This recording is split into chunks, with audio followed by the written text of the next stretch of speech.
పెద్ద పాదం చిన్న పాదం అంటే ఏంటి, ఇది ఎక్కడి నుంచి స్టార్ట్ అయింది, ఎక్కడ ముగిస్తుంది, దీంట్లో నడుస్తూ ఉండగా ఏమైనా ఇబ్బందులు ఏమైనా ఉంటాయా, వన్యమృగాలు ఏమైనా ఇబ్బంది పెడతాయా అంటే, పెద్ద పాదం అనేది ఎరుమేలు నుంచి స్టార్ట్. ఎరుమై కొల్లి అంటే మగిషి అనే రాక్షసుని ఎరుమే అంటారు. దానికి కొల్లి కొంచెం చంపిన స్థలమే ఎరుమేలి.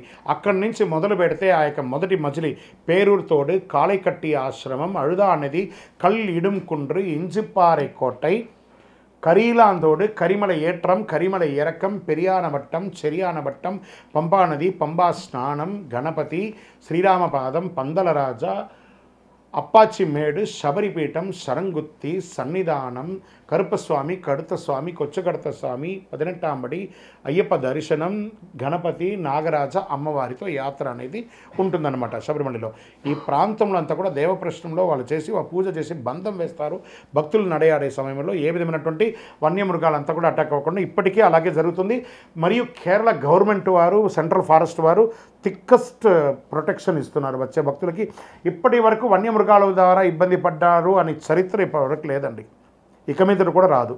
చాలా అద్భుతంగా ఉంటుంది శబరి యాత్ర, చాలా అందమైనటువంటి శబరిమల యాత్ర అది. శరణమయ్యప్ప.